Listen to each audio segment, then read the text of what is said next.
Hello everyone, and so this is our regular 12th standard lecture. I think in my last lecture, I had basically completed Michelson and Stahl experiment. Okay, and that is where we had stopped the lecture series. So today we are going to continue after that, and our topic for today is basically going to be transcription. Okay, so today we are going to start with transcription. Now before we start with transcription is basically a part of protein synthesis. Okay, so first of all, you have to know what is the meaning of protein synthesis. Okay, now when you understand what is protein synthesis, you will come to know that this protein synthesis is made up of two parts: transcription and translation. We will come to that later, and out of those we are going to study transcription today. Anyway, so what is the meaning of protein synthesis? Okay, synthesis is basically formation. So protein synthesis is nothing but formation of proteins. Now why is formation of proteins necessary in the body? See, proteins are useful to the body in many different ways. For example, you must be knowing about hormones. Okay, so hormones are basically proteins in nature. Similarly, the various enzymes which are present inside the body. Okay, so you have learned about the digestive enzymes, lipase, okay, maltase, sucrase. All these enzymes are basically proteins in nature. Then what is the other use of proteins? Proteins are also part of your structural components. For example, proteins build your muscles. So proteins are a part of all these things, and that is why your body needs to produce proteins, and that is done through protein synthesis, or that is also done through protein formation. So formation of proteins is called as protein synthesis. Okay, now where will these proteins be formed? These proteins will be basically formed in each and every cell of the body. So there are millions of cells in the body, and each cell will produce those proteins. Okay, you must be knowing that proteins are basically produced in an organelle called as the ribosome. Okay, so these are also called as the protein factories. So we'll be learning about that later on in the translation part. So I hope this thing is clear. What is the meaning of protein synthesis? Why is it used? Okay, so basically protein synthesis is formation of proteins in the cell. Okay, and these proteins have many different uses in the body. Okay, now this protein synthesis, if we see, this protein synthesis is basically a two-step process in the body. Okay, so inside the body, the protein synthesis occurs in two steps.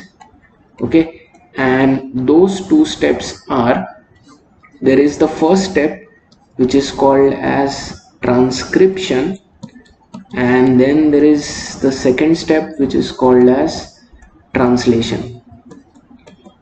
Okay, so in short you can say that transcription plus translation is equal to total protein synthesis. Okay, so these are the two parts of protein synthesis, and we are going to study this first part of transcription in detail today, and translation will be studied later on. Okay, now what is transcription and what is translation? Now please pay attention over here. Transcription is the process in which DNA is converted into RNA.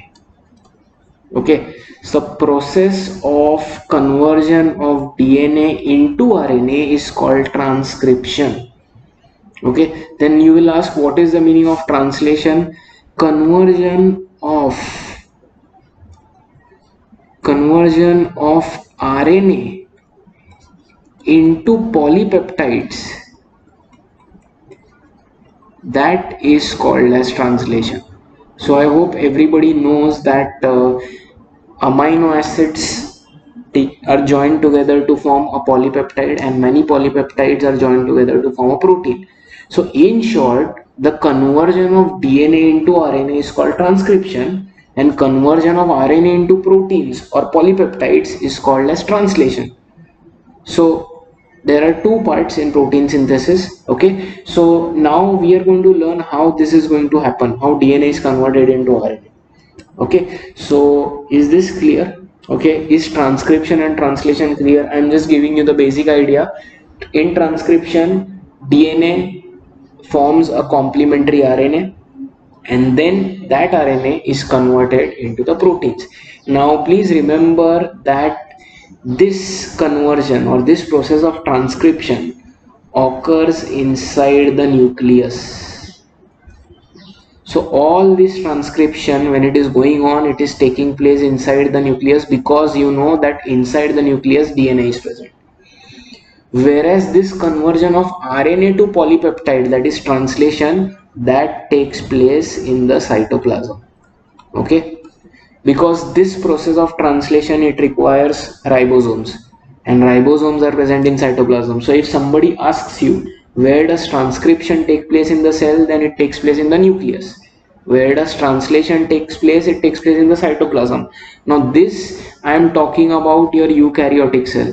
So if suppose I am drawing this cell, okay, and suppose this is the nucleus, okay, then where is the transcription going to occur? Transcription is going to occur inside the nucleus, whereas translation is going to occur in the cytoplasm. This is for a eukaryotic cell.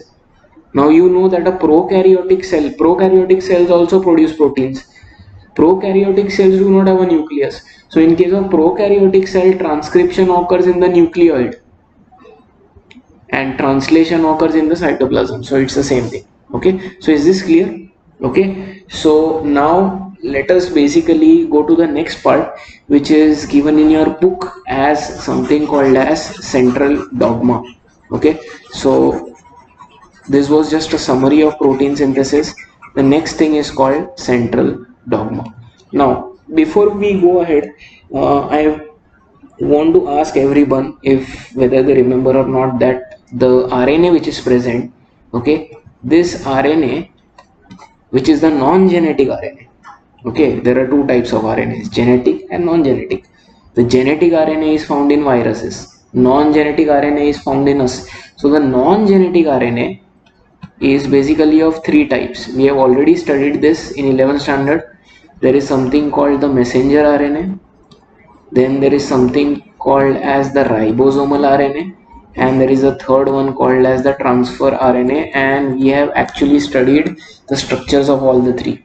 Okay, now out of these three, all these RNAs are produced during transcription, because in transcription you know that DNA is converted into RNA, right? So all these three types of RNAs are produced in the process of transcription. Okay, and what happens in translation is, in translation, so what I'm going to do is I'm going to just rub this off, so I think everybody knows about these three types. So now in central dogma, what is happening is, central dogma, what does that mean? Central dogma is nothing but the summary of protein synthesis. Summary of protein synthesis is also called as the central dogma. So if you want to write down the summary, you can write down the summary like this. Okay, I am writing over here DNA. Okay, DNA is converted into RNA. Now for the sake of understanding, over here I am going to write mRNA first. Okay, actually you can produce mRNA or rRNA or tRNA, but we are going to study transcription with the help of mRNA, so I am going to write mRNA over here. So DNA to mRNA, this conversion, this process is called as what? It is called as transcription.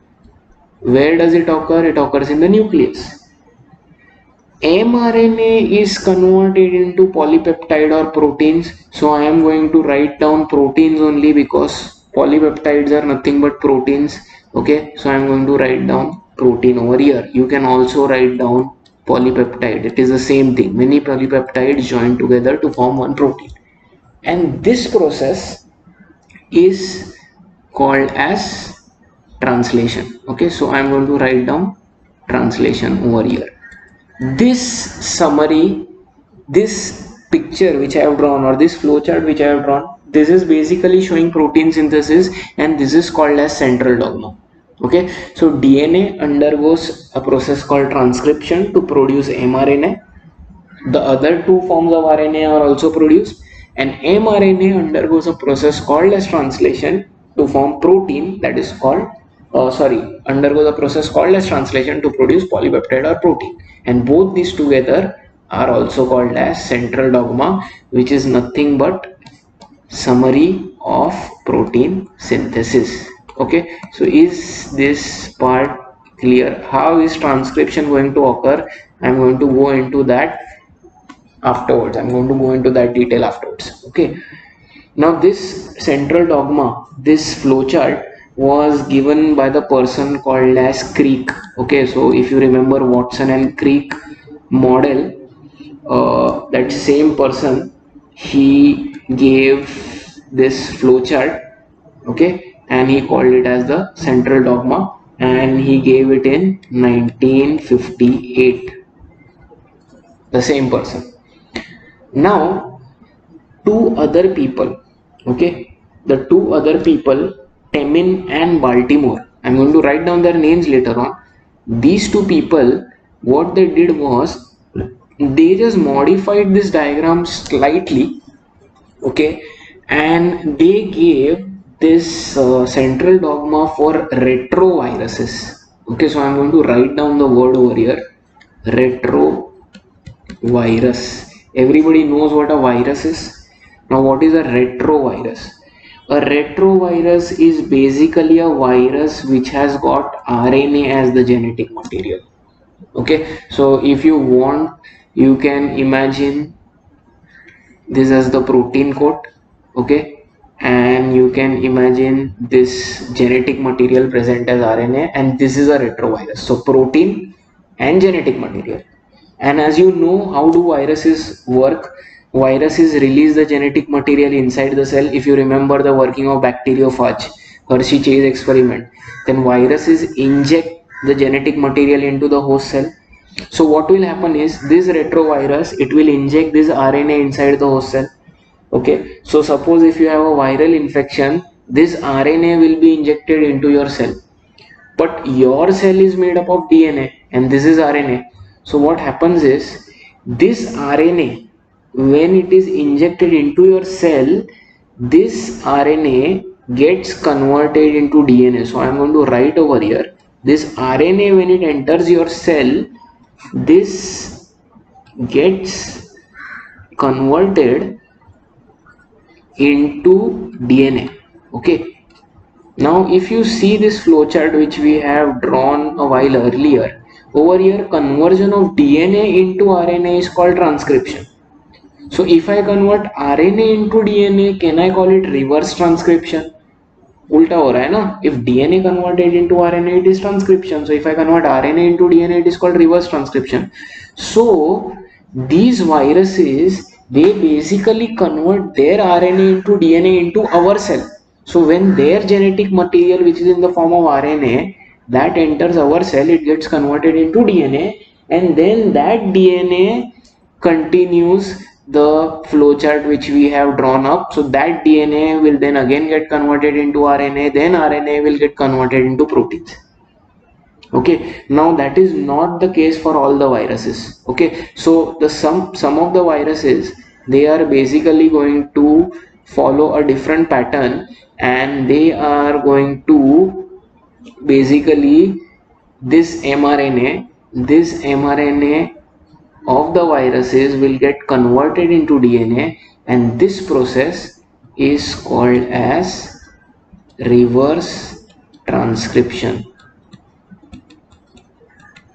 Okay, so do you get this point? Okay, so this flowchart, this change in the flowchart was given by two people, and their names were Temin and Baltimore. Okay, so Temin and Baltimore gave this central dogma for retroviruses. Okay, and it was given in the year 1970. Crick proposed the central dogma in 1958. So the only change here is that the virus, when it enters the body, okay, not all viruses. Please remember, retroviruses are the viruses which change their genetic material. So here you can see that the RNA, which is the basic genetic material, that is getting changed to DNA. Some of the viruses who have DNA, they will not change the DNA into RNA. They will keep it as DNA. They are not retrovirus. Some of the examples of retroviruses are cold viruses which cause cold. Then HIV is a retrovirus. Okay. Then some of the retroviruses, they can actually keep the RNA as it is. So anyway, I hope you have understood. So Temin and Baltimore gave central dogma flowchart for retroviruses, and they said that these viruses convert their RNA into DNA first, and then DNA converted into RNA, RNA converted into proteins, and these proteins produced will be the viral proteins. Okay. So this is a separate flowchart given by Temin and Baltimore. So if you see your textbook, you will see that they have given two flowcharts. First flowchart is without reverse transcription, that was given by Crick, and the second was given by Temin and Baltimore, that is like this. Okay, so I hope this part is clear. Okay, so this is called as central dogma part. Okay, so now let us start with the actual process of transcription. How is the DNA converted into RNA?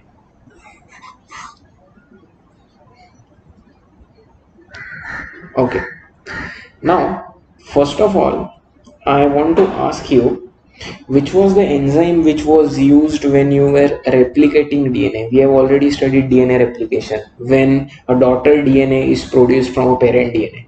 So which is the main enzyme which helps in formation of a new DNA? So suppose if you have a single DNA, right? So if you have a single DNA strand and you want to make another DNA on it, so this, imagine, is your single DNA strand.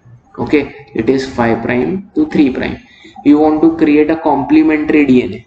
Okay, then which enzyme is the most important? There are many enzymes, you know that, we have studied that, but the most important enzyme is the enzyme called DNA polymerase. So DNA polymerase is the enzyme which is used to create a new DNA. Okay, so this new DNA will be formed by DNA polymerase. Okay, there are many other proteins, you know that, helicase, single strand binding proteins, all that, but most important is polymerase. If you remember, polymerase takes DNTPs, nucleotide triphosphates, from the nucleoplasm. Okay, similarly, if I say that which enzyme is used to produce an RNA, then to produce an RNA you will use the enzyme called RNA polymerase. So whatever you want to form, you add polymerase to it. So if you want to create a new DNA, then you add DNA polymerase. If you want to create a new RNA, you add DNA RNA polymerase. Okay, simple. So please remember, if you want to form DNA, which enzyme will you use? DNA polymerase. If you want to form RNA, which enzyme will you use? RNA polymerase. Okay, so is that clear? But now what we are going to do, we are basically going to create RNA from DNA. Are you getting my point? Now you are going to create RNA from DNA. So in transcription, what is going to happen is these two strands of DNA. Okay, now please pay attention over here. You have a double stranded DNA. Okay, the DNA inside the nucleus. I am talking about the eukaryotic cell. The DNA inside the nucleus is a double stranded DNA. Okay, now if you want to produce an RNA, because in transcription DNA is converted to RNA, how will you produce, how will you construct an RNA? See, already there is hydrogen bond between these two strands, double bond between E and T, triple between G and C. So if you want to produce one more strand of RNA, how will you produce? You will have to break these bonds.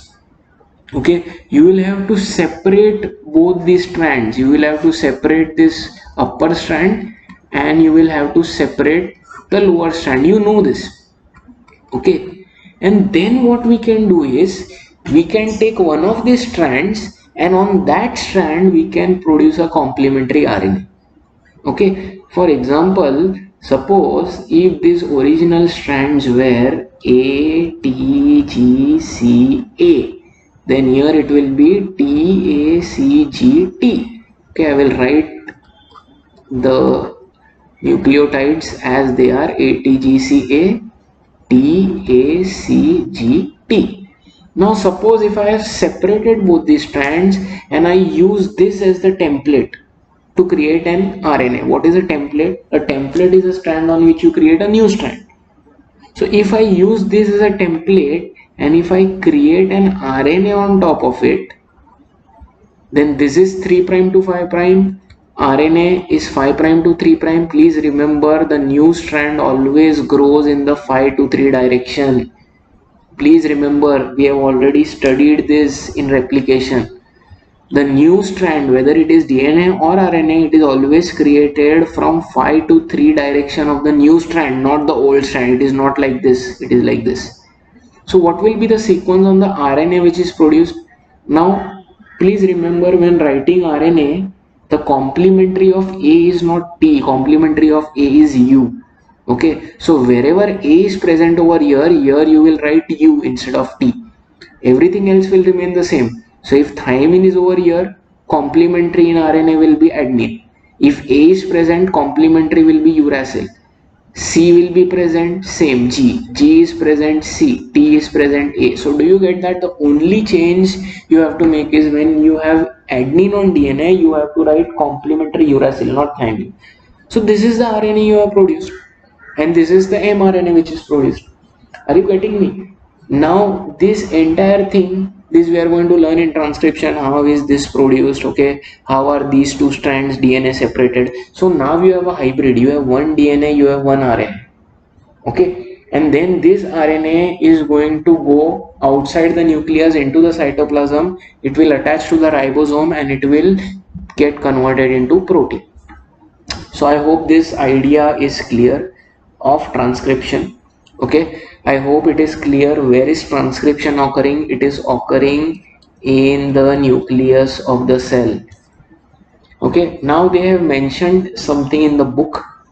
Okay, they have mentioned that this transcription basically occurs in the cell cycle during two phases, and those phases are G1 phase and G2 phase. Okay, so transcription occurs during G1 and G2 phase of the cell cycle. So please remember that, not the S phase, not the mitosis phase. Okay, so transcription occurs only in these two phases. In case of eukaryotes, transcription will occur inside the nucleus. In case of prokaryotes, it will occur inside the nucleoid. Okay, so that is it. Now I wanted to ask you something. When you are using this DNA as a template and creating RNA, which enzyme will you use for creating this RNA? See, what had I taught you? If you want to create RNA, you will use an RNA polymerase. Okay, if you want to create DNA, you will use DNA polymerase. So I will write down the name of the enzyme as RNA polymerase. But tell me one thing, are you creating this RNA from earlier RNA? No, you are not creating RNA from RNA, you are creating this RNA from DNA. So this enzyme which you are using, it is called DNA dependent RNA polymerase.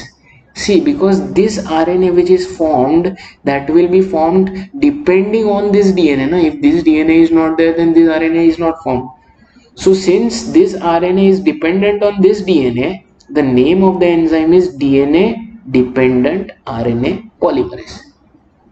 If you are creating, suppose if on this strand I am creating another DNA, then the name of the enzyme will be what? DNA dependent DNA polymerase. So that is called as DNA polymerase only.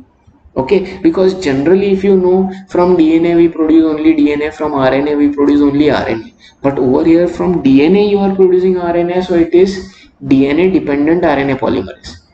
Now coming to reverse transcription. Okay, what is reverse transcription? So when you convert DNA into RNA, the process is called transcription.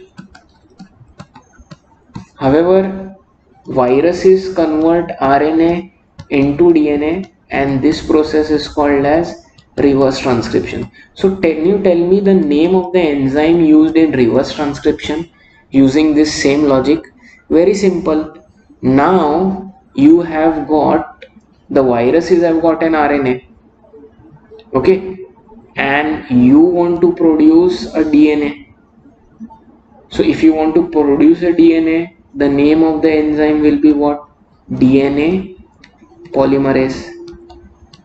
But you are dependent on what? You are dependent on RNA. So it will be RNA dependent DNA polymerase. So many people by heart this. You don't need to by heart. Very simple rule. Whatever you want to produce, add polymerase to it. If you want to produce RNA, add polymerase, RNA polymerase. If you want to produce DNA, add polymerase, DNA polymerase. And whatever you are dependent on, whatever is the template, whatever is the parent, add dependent to it. So here in this case, the DNA is the template, so you are dependent on DNA, so DNA dependent, but you are producing RNA, RNA polymerase. Here RNA is the template, you are dependent on RNA, so RNA dependent, you are producing DNA, DNA polymerase. So this is in the case of reverse transcription. So this is also given that viruses have this enzyme RNA dependent DNA polymerase. Okay, now to avoid confusion, if I say that I'll just scroll down. If I say I have DNA and I want to produce another DNA, then what will be the name of the enzyme? It will be DNA dependent DNA polymerase, which is commonly called as only DNA polymerase. So you don't need to write down that this is called as DNA dependent DNA polymerase. This is also called as plain DNA polymerase. Similarly, if you have RNA and you are producing RNA on it, then you don't need to write RNA dependent RNA polymerase. It is also called as RNA polymerase. So I hope this enzyme thing is clear. I hope you are now aware of what transcription is. Okay, I hope you understand where transcription occurs, in which phase it occurs. Okay, and so that is it. Okay, so that is certain amount of information regarding transcription. Now we are going to start with the process of transcription. Okay, and the next part given in your textbook is a part called as transcription unit. Okay, so it is very important to learn what is the meaning of transcription unit. Okay, I will just rub this off. Okay, and please remember to read whatever I have taught in this video from the textbook, because this part is normally a tough part for people who are reading it for the first time. Okay, it is not very easy to understand, but if you do understand, it's a very good thing, and you should be actually happy. Anyway, so now coming to the next part, which is about something called as transcription unit. Now what is the meaning of transcription unit? See, very simple. The DNA which participates to produce RNA, that entire DNA, double stranded DNA, is called transcription unit. So I will do one thing. I will draw the DNA. Okay, so I'm going to draw a double stranded DNA. Okay, so this is the DNA which is present inside your nucleus. Okay, I will label this end as 5' to 3', this end as 3' to 5'. Okay, so you want to produce a messenger RNA from this DNA. So this DNA which you are using is called as the transcription unit. Now there are parts in this transcription unit. Okay, first of all, please remember that this strand, which is 5' to 3', okay, this strand is also called as the coding strand, whereas this strand which is from 3 to 5 is called as the template strand. Okay, so please see my video first and then read from the textbook. If you read the textbook first, it might be confusing for you. So when you write 5' on the left side and 3' on the right side, this strand which goes from left to right, because we always read from 5 to 3, the strand which is going this way, it is the coding strand, and the strand which is going this way is the template strand. Okay, so I hope you are getting my point. Now there are parts in this side, this left hand side is called as upstream. Okay, sorry, I'll use a different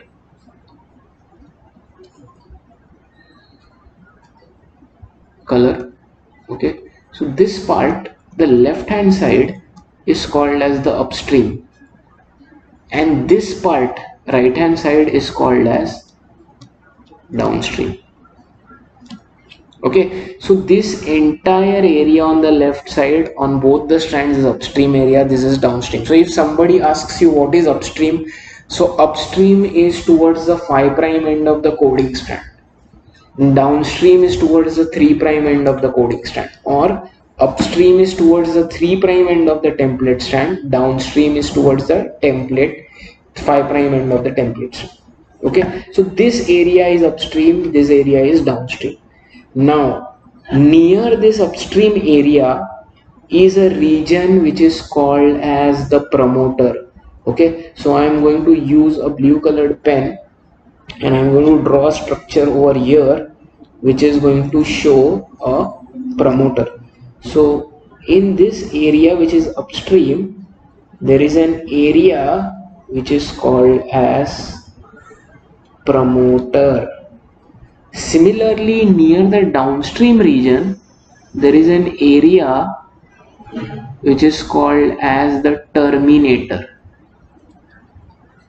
Okay, so what have we learned till now? We are studying about the DNA. It is a double-stranded DNA. The strand going from 5 to 3 towards the right side is the coding strand. The strand going from 5 to 3 towards the left side is the template strand. So if you want, I will show you the arrows so it becomes easy. Okay, I will tell you why this is template strand. Now the 5' end of the coding strand, that area, left side area is the promoter area, the right side area is the terminator. This is the upstream, this is the downstream. Okay, so upstream area में promoter है, downstream area में terminator है. Is this clear? Now this diagram, what is this region which is present between the promoter and terminator?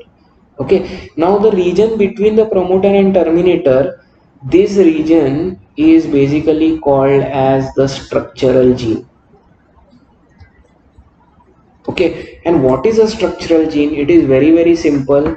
There will be sequences present. So if I write A T G C A G C T, then complementary sequence over here will be T A C G T T C G A. All these nucleotides present together form a gene which is called as structural gene. Okay, so structural gene is the area which is nothing but your DNA sequences. So what is a gene? I think I have told you this. Gene is nothing but many nucleotides present together. Okay, so each DNA is made up of many genes and each gene is made up of many nucleotides. So this area between promoter and terminator is called structural gene. Now this entire diagram which I have drawn is called as your transcription unit.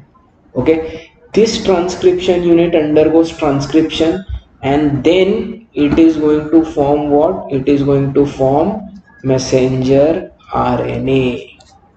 Okay, it also forms ribosomal RNA, transfer RNA, but right now for the sake of convenience I am only explaining messenger RNA. So if somebody asks you what is a transcription unit is the unit which undergoes a process called as transcription, and after transcription it is going to produce mRNA. Okay, so are you aware, are you understanding this? Okay, now this coding strand which is present, it has got another name. It is also called as the sense strand, whereas the template strand is also called as the anti-sense strand. Okay, so please remember each strand has got two names. Don't get confused. The strand which is going from 5 to 3 towards the right direction, that is called the coding strand or the sense strand, whereas the strand which is going towards the left 5 to 3, that is template or antisense. Now you will say why right and why left? Because remember, DNA or RNA always grows from 5 to 3. So if this 5 is over here, this 3 is there, it will always grow right. Similarly, this will always go left. So is this clear? Coding strand, template strand, sense strand, antisense. Is this clear? Upstream is the left side area towards the 5 prime of the coding or 3 prime of the template. Downstream is towards the 3 prime of the coding or 5 prime of the template. So left side is your promoter, right side is your terminator, left side is your upstream, right side is the downstream. Or promoter is always in the upstream area, terminator is always in the downstream area.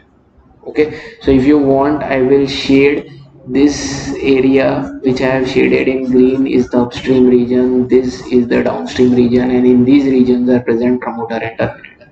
Okay, so you will find a similar diagram in your book. The only difference in your book is instead of the coding strand up, they have shown coding strand down. So everything will be the same. In your book the diagram is given like this.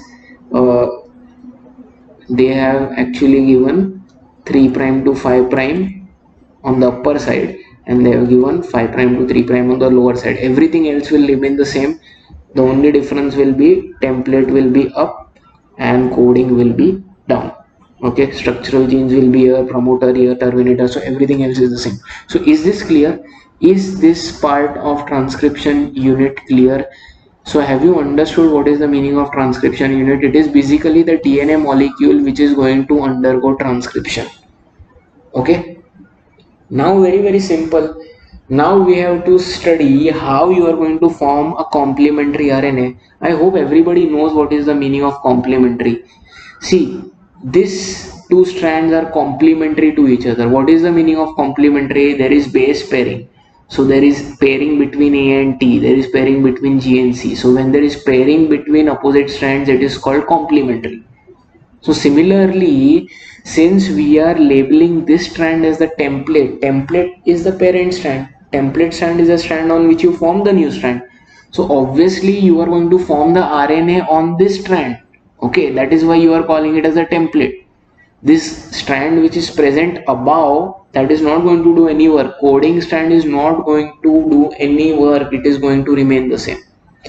Now, have you understood?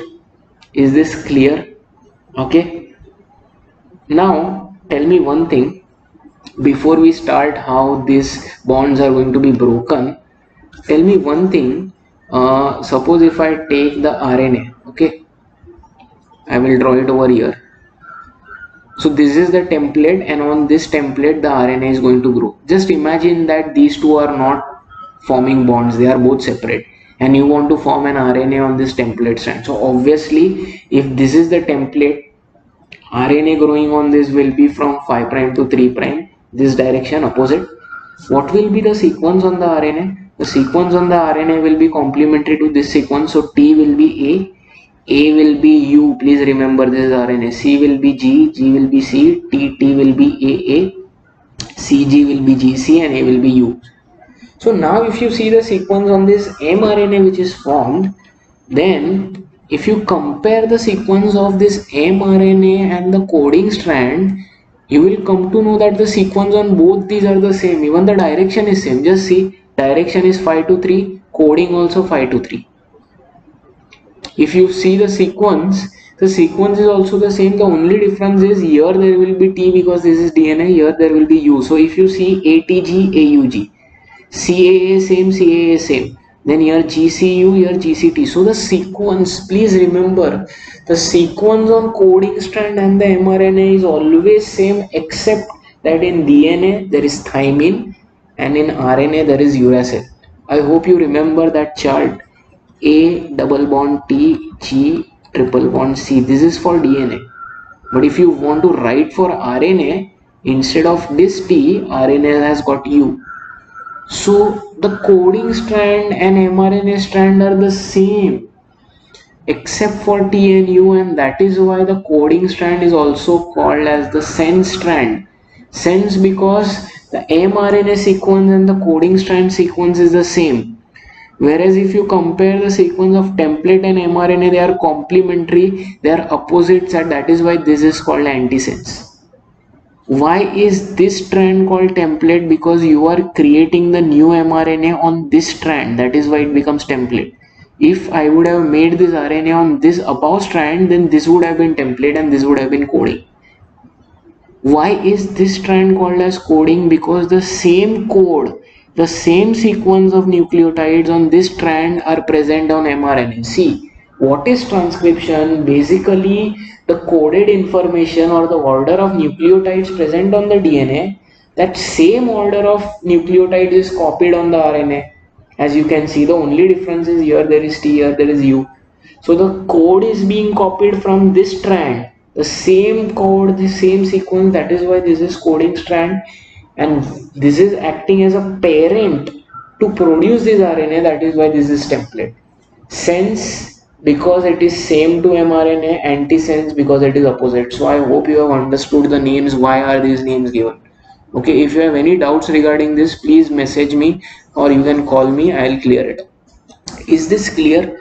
Okay, so basically we are going to create this uh, we are going to create this RNA from this strand. Is this clear?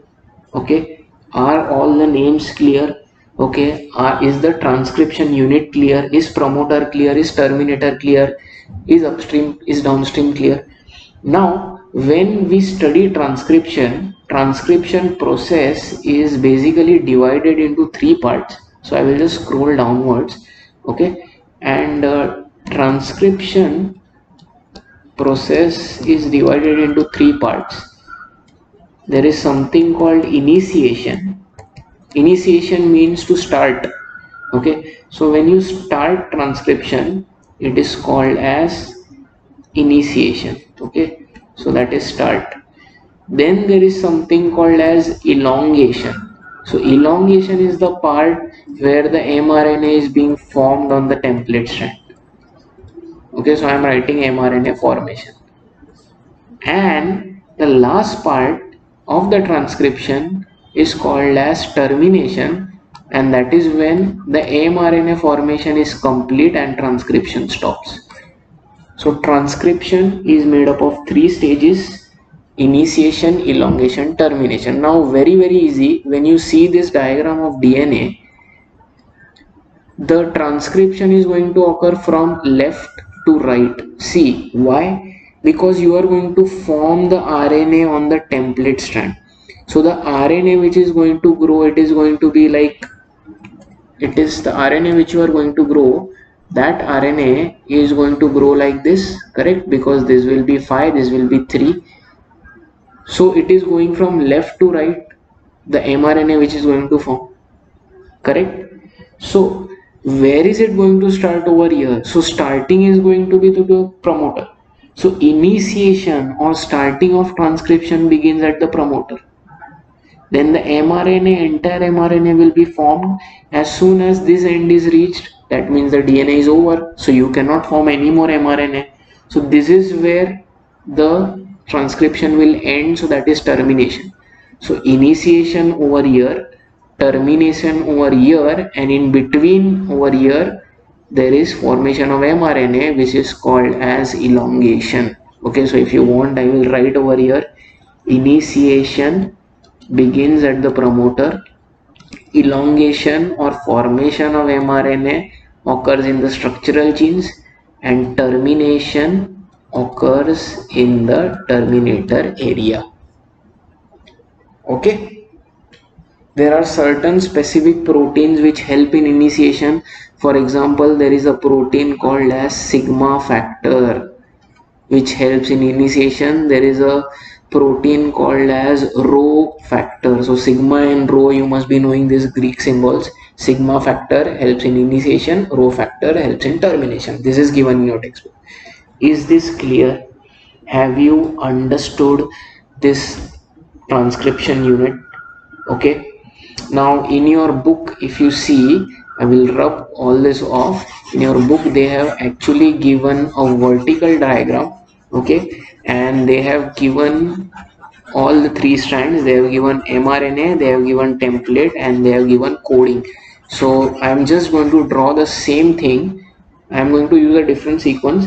So first in your book they have drawn the mRNA. What I'm going to draw is I'm going to draw the coding strand. Okay, but I'm not going to draw them vertically, I'm going to draw them horizontally. So first strand which I'm drawing, that is the red colored strand, which is the coding strand. I will write 5 over here, 3 over here. Same sequence which is used in your book, I'm going to take that. So the coding sequence in your book is A G T C A G T A C A T G. This is given. So if you read from 5 to 3 in your book, it is going downwards. Over here this is going from left to right. This is what, this is your coding strand of DNA, which is also called as sense strand. Please remember that. Now only with this information can you draw template and can you draw mRNA? Yes, you can. So now instead of using the same red color, I am using green color for template. So template will be growing like this. Okay, correct, and it is complementary. So I am going to show, excuse me, I'm going to show this arrow. Here I will show 3 prime, here I will show 5 prime. Can you tell me the sequence? T C A G T C A T G T A C. So you can compare the sequence 3 prime to 5 prime, T C A G, T C A T, and G T A C. Same sequence. This is which strand? This is template. So these are your strands of the DNA. Correct? This is your double stranded DNA molecule. Okay, and this is also called as antisense. And now I'm going to use yellow for mRNA. So mRNA will be formed on this strand. So if I draw the mRNA over here, mRNA is going to grow like this because 5 prime is here, 3 prime is here. Now can you tell me the sequence? See, T A C G A U because RNA, G C T A C G A U T A G C T A A U. So if you see in your book, you will see that 5 prime to 3 prime the strand. Okay, that is given like this. So in your book, this is figure number 4.11 on page number 78, right hand corner. The figure is given vertical. I have drawn horizontal because this will help in understanding. Is this clear? So this is what, this is your mRNA. Is this clear? Are the directions clear? Okay, so that is the same diagram given in the book. So I hope all this is clear. Now we have to actually study how these two strands will separate and how this RNA will grow on this DNA. Now which enzyme will be used for growing this on this? Very simple. You want to grow RNA, so RNA polymerase, but you want to grow on DNA, so DNA dependent RNA polymerase. Okay, clear? Okay, so we have finished with transcription unit. Okay, both the diagram which I have drawn of the transcription unit and this are given in the book. Now the next part is basically going to be of how the transcription occurs. Okay, so now please pay attention. The diagram is not given in the book of how transcription occurs. Now just pay attention. Okay, this is very simple. It is not at all difficult. Okay, so now again I'm going to use the two strands. So I'm going to use, this is your double stranded DNA. This is 5 prime, this is 3 prime, this is 3 prime, this is 5 prime. Now I'm not going to write, you know, this is coding, this is template. Okay, then this area is the promoter area, this area is the terminator area, these are the structural genes. This is, if you want, I will write down, this is up, I'm sorry, so this is upstream and this area is downstream, this entire area. Now what is going to happen? First step that is going to happen is the enzyme which you want to create RNA, that is going to attach to the promoter region. And what is the name of the enzyme? The name of the enzyme, as you all know, is DNA dependent RNA polymerase. So this enzyme, suppose if I draw this enzyme like this, okay, I will use this symbol for DNA dependent RNA polymerase. Now what happens is this DNA dependent RNA polymerase get attached to the promoter area. So what happens is wherever this gets attached, the bonds or the hydrogen bonds between the two DNA strands get broken. So what happens is the structure becomes like this, okay, and in this area this will be your RNA polymerase. Okay, I will not now say DNA dependent RNA polymerase. I will just use this because I want to use a short form. It is understood it is DNA dependent RNA polymerase. Now when you want to label this, again this will be same, this will be 5, this will be 3, this will be 3, this will be 5. So did you see what happened? The bonds over in this promoter area, they have been broken. So now these two strands are temporarily separate. This area the bonds are still present. If you see, the bonds are still present in this area, hydrogen bonds. This area is completely bonded, but when the RNA polymerase attaches, it breaks the bond. Now what will happen is, as soon as it breaks the bond, which is the template strand, this is your coding and this is your template. Similarly, this is your coding and this is your template. What is going to happen is, on this template strand the mRNA will be formed. So suppose, imagine if the sequence over here is AAA, so obviously the sequence on coding will be TTT. What will be the sequence on RNA? RNA will be formed on template, so it will be UUU. So what is going to happen is, there will be an RNA which will be formed. So how does the RNA formed? It is very simple. The one end of the RNA is attached to the RNA polymerase, and the rest of it is complementary, and there are bonds between this. So if the sequence on this red coding template strand is AAA, then this yellow mRNA, this yellow is mRNA, it will be UUU. Okay, and one end is free, other end is attached to RNA polymerase. Now what is going to happen is, after some time the RNA polymerase will move ahead, it will go towards this direction. Now some of you might ask, why is the RNA polymerase going in the right side? For example, the next diagram is going to be like this. Okay, so then you might ask, why is it moving like that? So the diagram is like this. Next diagram. Now you might say that, why is the polymerase going towards the right? This is the RNA polymerase. Why is it moving towards the right? Why not left? Because very simple, polymerase always makes the new strand from 5 to 3. So this RNA which you have formed, uska 5 prime end is over here and 3 prime end over is here. So 5 to 3 will always be towards the right.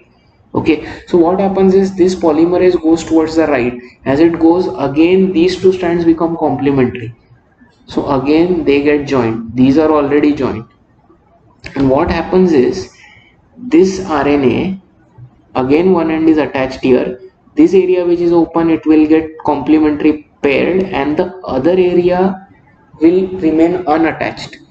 So this area has already been formed over here. Okay, so it is hanging, whereas this area is complementary to this opened area. I hope you can understand that this is not bound to this, so it can form a complementary RNA, and this area was already formed over here, so it is hanging, it is not bound because already these two are bound. Okay, so now this becomes again 5 prime, this becomes again 3 prime. If you want again the same thing, 5 prime 3 prime, this is what? Coding. This is 3 prime 5 prime, this is template. So see, the sequence on this coding and sequence on this mRNA will be the same. I hope you understand. Okay, for example, if you want to try checking it, then we can always check it. Extremely sorry, I used the wrong colored pen, so I will rub it off. Okay, should have written in yellow. So this is mRNA, this is also mRNA. Now as I told you, again let us check. So suppose if this is TTT, then this will red be A, and this yellow will be what? Yellow will be U. Okay, so this and this is same. The only difference is this is DNA, this is RNA. So again, copying the same thing. Okay, so remember the name coding is given because the whatever code is present on coding strand, same code is present on mRNA. Direction is also same. See, coding is 5 to 3, mRNA is also 5 to 3, 5 to 3. Okay, so now slowly this RNA polymerase will go and it will move towards the end. Okay, so what is going to happen is I will rub this part which is there.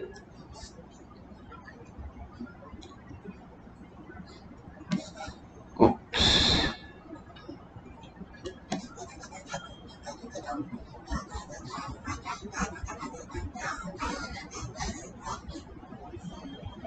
Okay, so we have rubbed that part.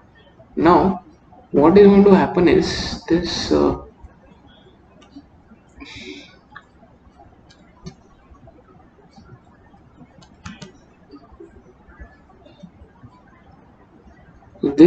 will go down and the RNA polymerase will go to the end now. Okay, and this is your RNA polymerase as you can see. Okay, again the same rules: 5 prime, 3 prime, 3,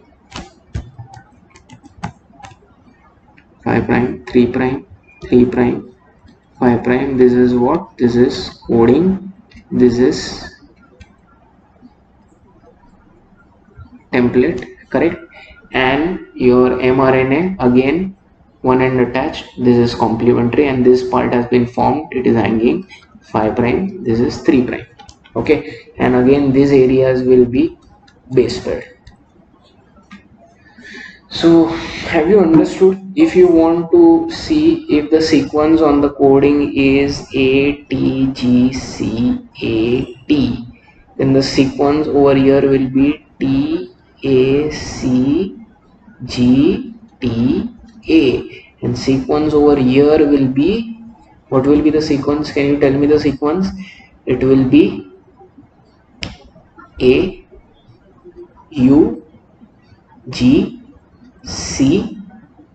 then here what will be the sequence? A, and here a U. So instead of T only U, same sequence on mRNA, same sequence on coding. Okay, is this clear? So this is your mRNA. So see, where did the transcription start? Transcription started in this left hand area, which is the promoter. Okay, so transcription always starts at the promoter region. It is helped by a protein which is called as the sigma factor. Please remember, so this protein attaches over here. So sigma factor basically signals that this is the promoter side. Similarly, as it moves towards the right side, then what happens is the terminator region comes on this right side, and there is another protein which helps the RNA polymerase to know that it has finished with transcription, that is called as the rho factor. So promoter is where it starts, terminator is where it ends, sigma factor helps in starting, initiation, rho factor helps in termination. Initiation occurs in the promoter area, termination occurs in termination occurs in the terminator area, and elongation or the formation occurs in between. Okay, and that is the end. So is this clear? Starting is initiation, ending is termination, and in between the mRNA is formed, that is called as elongation. Okay, is this clear? So I have actually explained to you how transcription takes place. Now what is the next step? Now the next step is the RNA polymerase, DNA dependent RNA polymerase will continue to move towards the right, and what will happen is now there is no more DNA, so this will fall off. So what is going to be the next diagram? The next diagram is going to be that again your both DNAs are base paired like before, 5 prime to 3 prime, 3 prime to 5 prime, and there are complementary hydrogen bonds between them. Okay, now RNA polymerase has already terminated because the terminator was here. So what happens is this RNA polymerase and this mRNA, they get separated and they get thrown out, detached. So now this everything is happening inside the nucleus. Please remember, this is transcription. So this is your RNA polymerase, and to that is still attached your mRNA, correct? And this is again 5 prime to 3 prime.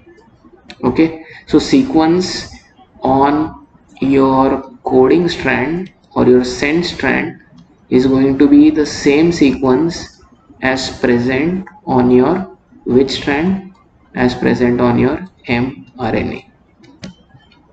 Okay, simple. Now the last step is, since the job of RNA polymerase, DNA dependent RNA polymerase is done, what happens is this separates. Okay, so I will rub this off, and what is left behind is your mRNA. Okay, so in the end you have this mRNA which is present. Okay, this RNA polymerase is separated because its job is done. Okay, now by the way, how did this RNA polymerase make this RNA? Where did it get these nucleotides from? Very simple, this is happening in the nucleus. So inside the nucleus is present nucleoplasm, correct? And inside the nucleoplasm are present the nucleotides. The nucleotides of DNA are written as D and TP. You remember that? Deoxy. So nucleotides for RNA are written as R and TP. Ribonucleoside triphosphate. I hope you remember, monophosphates are converted into triphosphate. Same thing will happen. R and MP will be converted into RNTP. So these nucleotides, which are your A, U, G, all these are present inside the nucleoplasm, and these are taken up by your enzyme, which is DNA dependent RNA polymerase. Okay, so now you have formed the mRNA. Again your DNA is back to the double stranded bonding original like it was. So your DNA doesn't get damaged. You have your mRNA, you have the polymerase which is finished its work. So you have finished transcription, correct? What is transcription? Conversion of DNA into mRNA is transcription. But see, the process is not over yet, because this mRNA which is produced, it is an impure mRNA. Now you will ask me, what is the meaning of impure? Impure means it has got many things which are not of use. See, what is the next stage? This mRNA is going to form proteins or polypeptide. So you want only those areas which are going to help in formation of proteins. But this mRNA also has got areas which are not going to help in formation of proteins. So this is a mixture of pure mRNA plus unwanted substances. So this is called impure mRNA, and impure mRNA is also called as heterogeneous RNA. So please remember, when the mRNA is impure, okay, it is called as heterogeneous RNA, and when the impurities are removed, that is when it is called mRNA. So all this time when I was calling this as mRNA, it was actually heterogeneous RNA because it is with impurities. When the impurities are removed, that is when you get mRNA. Okay, so I didn't want to confuse you, that is why I told you. So impure mRNA is called heterogeneous RNA. Okay, and now you want to purify it. Okay, so now in your book they have given a part. Okay, first of all they have explained how rRNA and tRNA are formed, and they have also explained something called transcription unit. I will explain that part later on, because since we are already doing transcription, I would like to finish this. Okay, so now you have this impure mRNA, now you want to make it pure. Okay, so how are you going to make it pure? So I will rub this off, I will clear the screen so you know. Now I am going to draw this impure mRNA. This is your mRNA which is formed 5 prime to 3 prime. Okay, and this is also called as heterogeneous RNA. If you want, I will write in bracket impure mRNA or the newly formed mRNA. Okay, now this I will divide into two regions. I will use another color, I will use pink color also. So this is pink over here, this is pink over here, this is pink over here, pink or purple. So I hope you can see this color. So now the impure mRNA is basically made up of two areas. Okay, now these areas which I have shown with purple, these are the impurity areas. You want to remove them. Okay, and the impurities which are present, they are called as introns. So the pink areas are called introns, whereas the pure areas which you want, they are called as exons. So please remember that your impure mRNA, it is made up of introns and it is made up of exons. Introns plus exons make your entire impure mRNA. Introns are also called as non-coding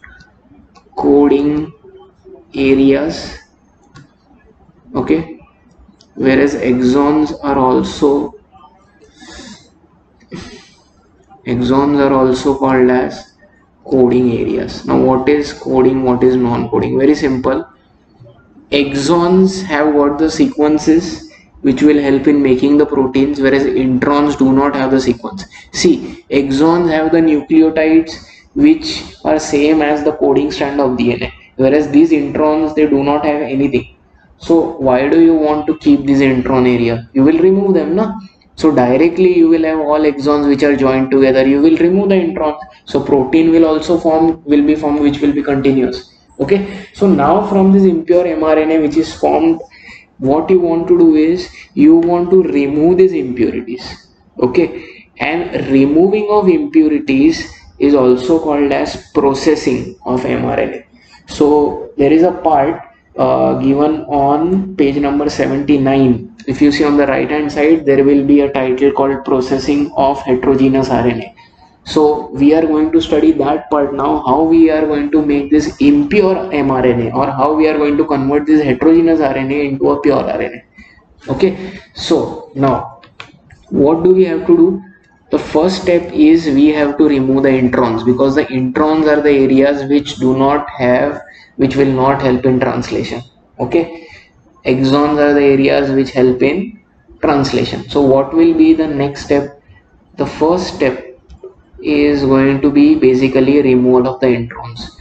So there is a process which is called as splicing. Splicing is like cutting. You cut out the parts which are not wanted. Okay, so there is an enzyme which cuts out the introns. Okay, so what happens is you only have the exons which are remaining. The introns have been removed. Okay, and what will happen is all these exons will be attached to each other, and that will be done by enzyme DNA ligase. We have already studied DNA ligase is like a glue, and what is going to happen is you are going to have a heterogeneous RNA. Okay, please remember the length of this RNA is going to be shorter than your original heterogeneous RNA, because now you have removed the introns and you have joined the remaining exons by DNA ligase, so it will be shorter. Now this RNA which is formed, that can be called as an mRNA. Okay, what we are studying is we are studying processing of heterogeneous RNA, how the heterogeneous RNA or how the impure RNA is converted into a final purified RNA.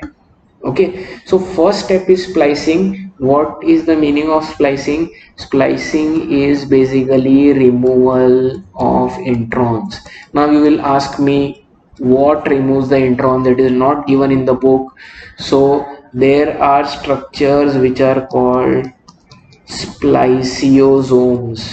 Okay, so spliceosomes or spliceosomes are the structures which remove the introns. Okay, and ligase attaches the exons and it forms a shorter mRNA. This is still not the ultimate purified mRNA. So this is the first step. Post processing, first step, okay, is splicing. Now what is the second step?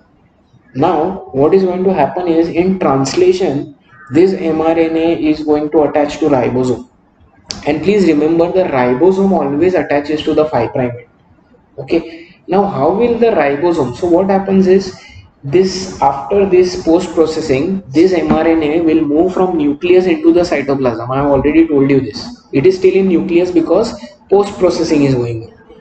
But how will the ribosome know which end is 5' which is 3'? Here I am writing, but the ribosome cannot understand which is 5 3. So you need to mark these two ends, because in translation ribosome is going to attach to 5' end of the mRNA.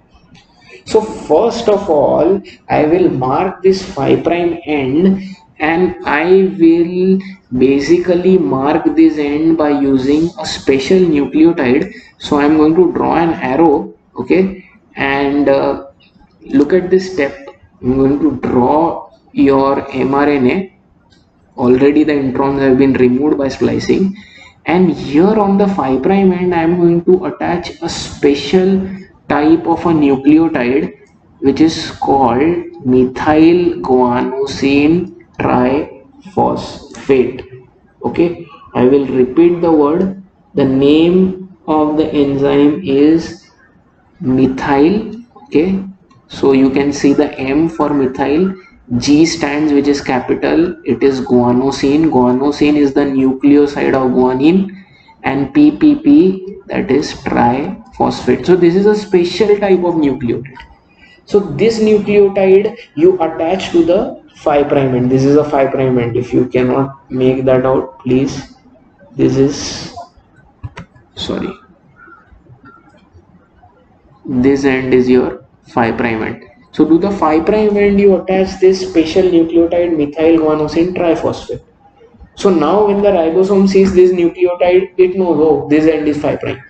Similarly, what you need to do is you need to mark this end also. Okay, actually when you mark this end you don't need to mark, but this end is also marked. Anyway, this step of adding this methyl guanosine triphosphate, it is written as MgPP.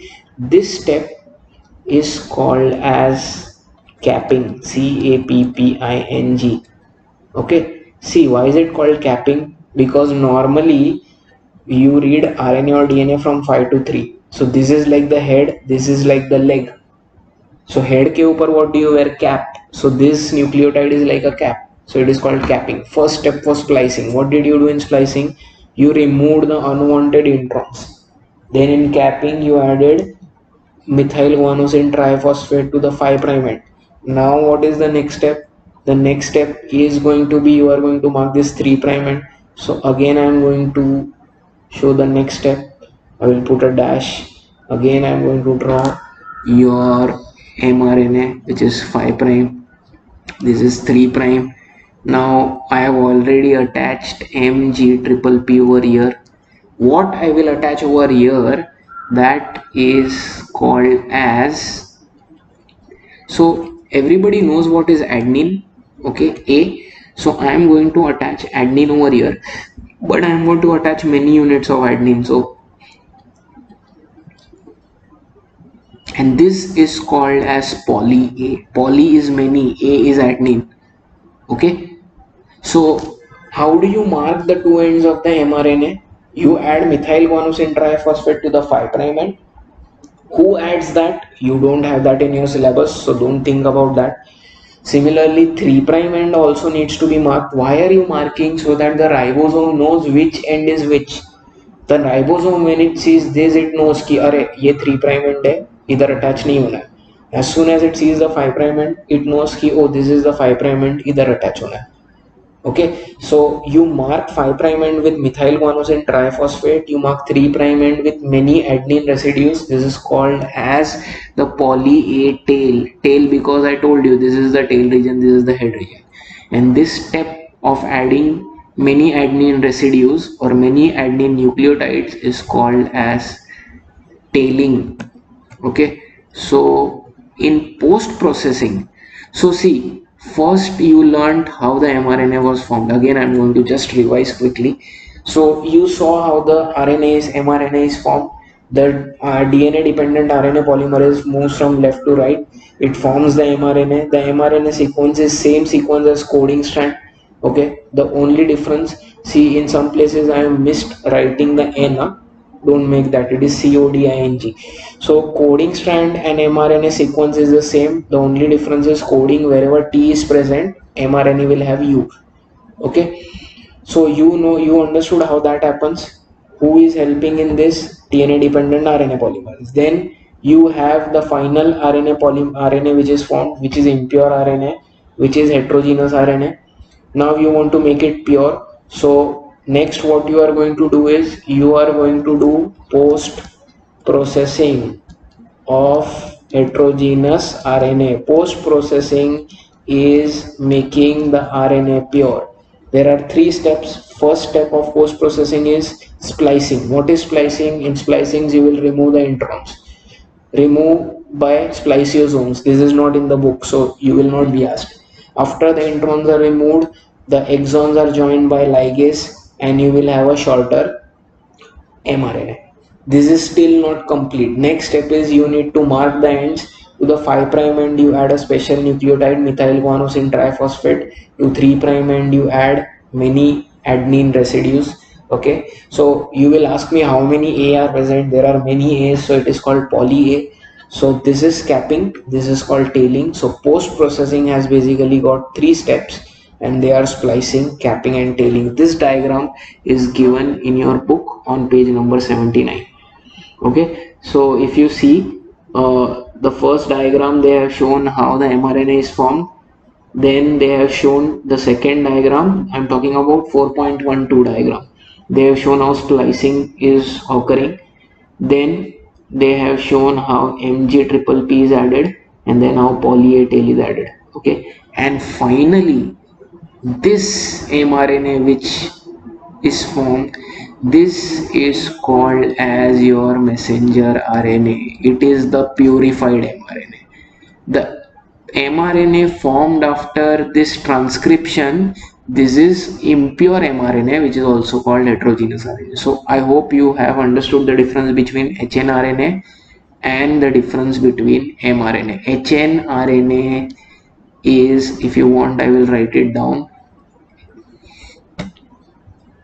Sorry, seems to be a problem. hnRNA is equal to impure mRNA. And when will you get pure mRNA? When you do splicing plus capping plus tailing, you will get pure mRNA, which is written as mRNA. So हो गया transcription finished. बना दिया DNA में से mRNA, easy. So what all things do you need to remember? First of all, you need to remember what is a transcription unit. Okay, you need to remember transcription unit is a DNA double stranded DNA. Then you need to remember the left hand side is the upstream where promoter is present. Promoter is where initiation will occur when transcription will start. Similarly, right hand area is the downstream area where transcription will stop, that is the terminator area. Which proteins help the DNA dependent RNA polymerase to know what is promoter, what is terminator? Sigma factor helps in giving the message that this area is promoter. Rho factor helps in giving message that this is the terminator. So these two proteins basically, see here we did capping and tailing, right? Capping and tailing is done to give which direction is which, to give that information to ribosome. Similarly, to DNA dependent RNA polymerase, which end is promoter, which end is terminator, that information is given by these two proteins. Finally, what is going to happen is your template strand will act as a parent strand, and on that strand your new mRNA will grow. Wherever the RNA polymerase is present, in that area the hydrogen bonds will be broken. Okay, and you can see what happens. This is the hanging part. Finally, the RNA polymerase will reach the terminator area, it will fall off, it will get separated, and you will have heterogeneous RNA, and that heterogeneous RNA will undergo post-processing, splicing, capping, tailing, and you will have your purified mRNA. Now what happens to this mRNA? This mRNA goes out into the cytoplasm. Okay, so from the nucleus it enters the cytoplasm and now starts the next step, which is translation, and this mRNA will help in formation of proteins. Okay, and in the cytoplasm ribosomes will attach to the 5' end. Anyway, that we are going to learn later on. So we have finished the entire part of transcription. Okay, now coming to the next part. Okay, the part which I said I will go to teach you later on. First of all, on page number 79, okay, in the left hand side last paragraph, okay, that paragraph is in bacteria mRNA does not require any processing. So now what they are trying to say is bacteria is basically a prokaryote. Okay, so in prokaryotes you do not require any post processing. So in prokaryotes, as soon as the heterogeneous RNA is formed, the RNA which is formed, that is purified mRNA only. It doesn't have introns. So in prokaryotes, you do not require post processing. So I am writing here no post processing in prokaryotes. So there will be no splicing, no capping, no tailing. Introns are also absent. So splicing, capping, tailing doesn't happen. Whereas in eukaryotes, the introns are present, so post processing occurs. So this post processing which we have learned, it occurs only in eukaryotes, not in prokaryotes, because in prokaryotes introns are absent. पहले से ही they are absent. Okay, is this clear? Second thing which I have explained in that area is I have told you that here we have formed an mRNA. Similarly, rRNA and tRNA are also formed. Then you will ask me, how are rRNA and tRNA formed?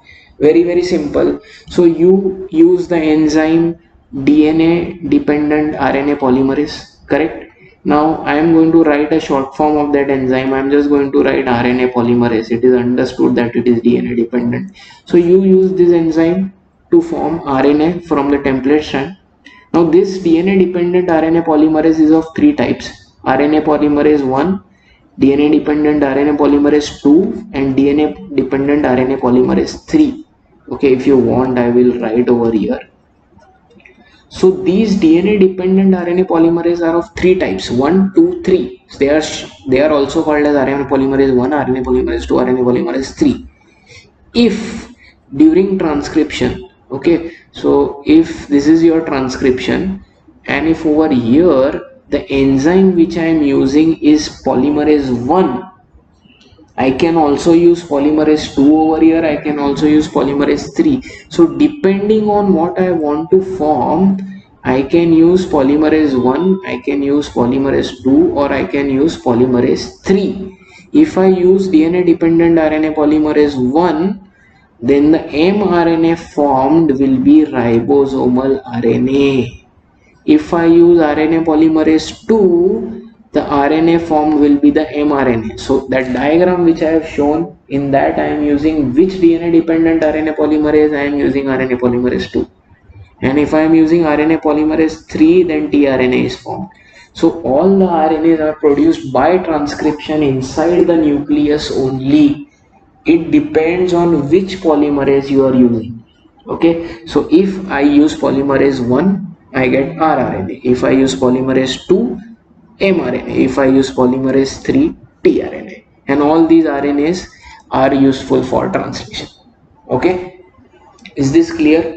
Okay, so I can also write that polymerase 2 helps in production of hnRNA, because hnRNA is same as mRNA. This is impure. Similarly over here, tRNA is also small nuclear RNA. Okay, so this and this are the same. Small nuclear RNA is another name for tRNA. So polymerase 3 is used to form these two. Polymerase 2 is used to form impure RNA, which is later on converted into pure mRNA. And polymerase 1 is. So how do you remember this? I have a technique to remember. It has not got any logic, but I remember it like this: 1, 2, 3 RMT. Okay, so 1, 2, 3 RMT. That is how I remember. 1, 2, 3 RMT order. 1 R ribosomal, 2 M messenger RNA, 3 T transfer. 1, 2, 3 RMT. That is the way I remember it. Okay, because then you will get confused. 1 kya karta hai, 2 kya? This can be asked. So is this clear? Okay, please remember the mRNA which is formed. Okay, this heterogeneous RNA which is formed, this one, okay, with the impurities. This is also called as, there is another name for this, it is also called as primary transcript. Primary is first, transcript is something formed because of transcription. So this impure RNA or heterogeneous RNA is also called as primary transcript. It is the newly formed mRNA. See, so many words for the same thing. Impure mRNA can also be called as newly formed mRNA, or it is also called as heterogeneous RNA, which is also called as primary transcript. Okay, so is this clear? Okay, so we have completed that part. Now the last part for today is page number 79, right hand side, first paragraph, transcription unit and gene. Okay, that is the last part for today, and we are going to end it. So it is a proper 1.5 hour lecture this, and it's very important for you to understand this. Okay, so the last part is the part which is labeled as transcription unit and gene.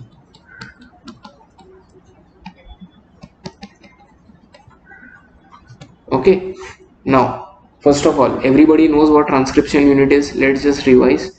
Two strands. Okay, transcription unit. What is the transcription unit? 5 prime to 3 prime. This is what? This is coding strand. 3 prime to 5 prime. This is which strand? Template strand. Correct. Then this is the promoter, terminator, upstream, downstream, sigma factor, rho factor. Correct. So this is your transcription unit. These are the structural genes. Now just let us forget this area and these areas. I will just shade the area which is important, the area of the structural genes. Okay, so this area is called as the structural genes. You know this area is called promoter, this is called terminator.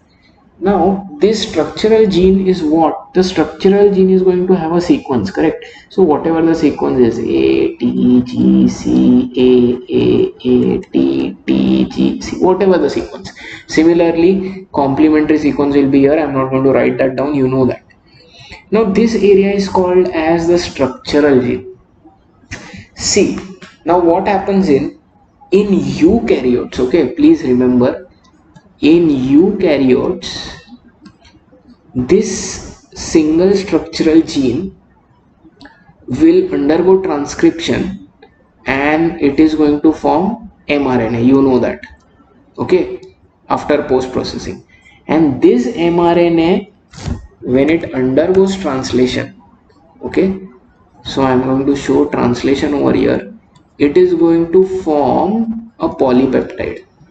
Okay, but what happens in eukaryotes is this entire DNA, this entire structural gene forms only one polypeptide. Okay, now please remember this structural gene.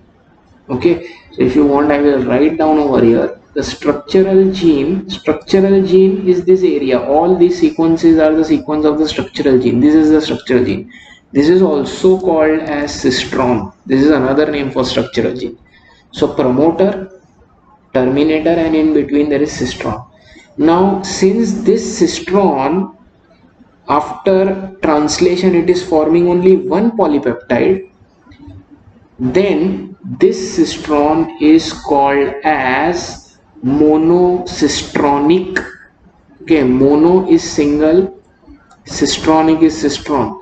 So one structural gene will give rise to only one polypeptide after entire protein synthesis. Correct? This is what this step which I have shown over here, where I have written eukaryotes, that is basically your step which is called transcription. After transcription you got mRNA, then translation you got polypeptide. So if one structural gene gives only one polypeptide, then the structural gene is called monocistronic.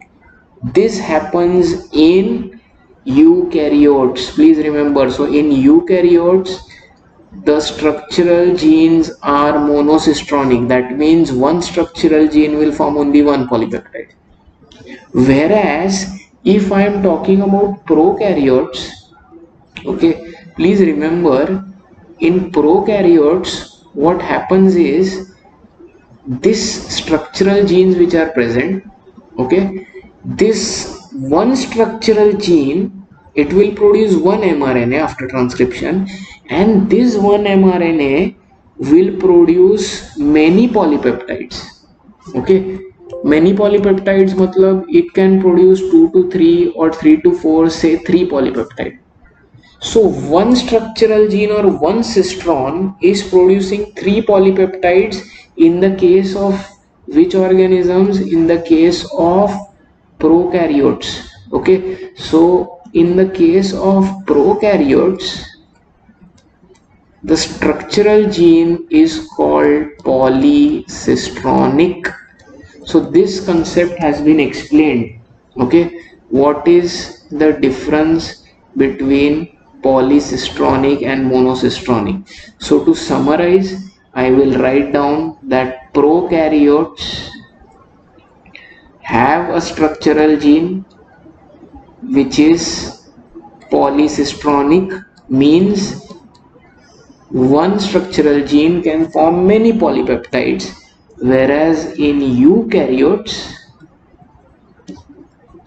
the structural gene, which is also called as a cistron, it is monocistronic. That means it can form only one polypeptide. Now you will ask, why is this case? Why is it like this? You will ask that, oh, prokaryotes are less advanced, then how come one structural gene is forming many polypeptides, and eukaryotes are more advanced, till one gene is forming only one polypeptide? See, prokaryotes only have a single cell, so that single cell will only have to produce all the different proteins now. Okay, that single cell only has to produce. Eukaryotes have many cells, so each cell can produce a different polypeptide. Each cell can do that. So that is why in prokaryotes the structural genes are polycistronic, that is they can produce many polypeptides, whereas in eukaryotes structural genes are monocistronic, they can produce only one polypeptide. Okay, so for all the people who have confusion of polypeptide, this is the last thing which I'm going to show you. It is not given in the book. Okay, please have a look over here. I will first, I'm going to draw, these are all amino acids. Okay, these entire circles are amino acids. These amino acids join to form a chain which is called polypeptide. So this is a polypeptide. Okay, and many such polypeptides join to form a protein. So this is one, this is second, and this is third. So amino acids join to form a chain called polypeptide, and polypeptide join to form a protein. Is this clear? So if prokaryotes, then only one polypeptide is formed from one structural gene, monocistronic. Sorry, if eukaryotes, only one polypeptide is formed, monocistronic, from one structural gene. In case of prokaryotes, many polypeptides are formed, polycistronic. Is it clear? Okay. So here we have, friends, completed the entire part of transcription. So in the textbook, if you want to know, I started on page number 77, 4.5 protein synthesis. I completed that. Page 78 I completed, and page 79 also I completed, and I have completed till page number 80. Okay, and I have completed till genetic code. Genetic code I will start in the next chapter. Okay, so thanks a lot for watching. I'm sure you must be having doubts after you see the lecture. You can always contact me, get your doubts cleared, because if you don't understand transcription, you cannot understand translation. Very easy. What do you need to remember in transcription is that first of all you have only one enzyme, that is DNA dependent RNA polymerase. They are of three types, 1, 2, 3 RMT. Then what you need to remember is transcription unit. You need to remember transcription unit is made up of two strands, double stranded DNA. The DNA which you are using to produce RNA, that is only called as transcription unit. The strand which doesn't do any work is coding strand, 5 to 3, left to right. 5 prime is promoter, 3 prime is terminator, 5 prime is upstream, 3 prime is downstream. Similarly, the strand which is going to act as a parent is called template, that is left side 3 prime, right side 5 prime. Okay, and that is a template strand. Coding is also called sense strand, template is also called antisense. Okay, the nucleotide sequence on coding strand is same as the sequence present on the mRNA, except that T is replaced by U because that is RNA. DNA dependent RNA polymerase moves from 5 prime to 3 prime of the mRNA. As it moves, it breaks the bonds between that coding and template and it forms a complementary mRNA. I have already shown that to you in the diagram. Okay, so that diagram is very important. Those steps are not shown in the book. I'm talking about these steps. So this is how your RNA polymerase moves from left to right. Okay, and please remember, as it moves, this enzyme DNA dependent RNA polymerase, it picks up ribonucleotide triphosphate. See, DNTP is to make DNA, ribonucleotide triphosphate is to make RNA. Nucleoplasm say it picks it up and it processes the mRNA. Then finally, after you form the mRNA, it is impure, it is also called primary transcript or heterogeneous. Next step is processing. 3 steps. Processing mein first you remove the introns because they are not useful for forming proteins, that is called splicing. Then you label the ends. 5 prime pe you attach Mg triple P, that is called capping. 3 prime pe you attach poly A tail, that is adenine residues, adenine attached one after the other, that is called tailing. And then you have got your mRNA. This mRNA then goes from nucleus to cytoplasm. Okay, is this clear? Please remember, this post processing doesn't occur in prokaryotes, it only occurs in eukaryotes. Now in your book they have given that polymerase 1 2 3 are absent in prokaryotes. So you will say how are mRT produced? So in prokaryotes, one same enzyme will produce all the 3 types of mRNA. In eukaryotes, RNA polymerase 1 2 and 3 are different enzymes for rRNA, mRNA and tRNA, whereas in prokaryotes one enzyme can only produce all of them. But please remember, prokaryotes there is no splicing, capping, tailing. In eukaryotes there is splicing, capping and tailing. Is this clear? So here we have completed with our chapter, friends. Okay, so I hope that this lecture is clear. If you have any doubts, please ask me. Homework I will let you know. Okay, I'll let you know on the group. Okay, so thanks a lot.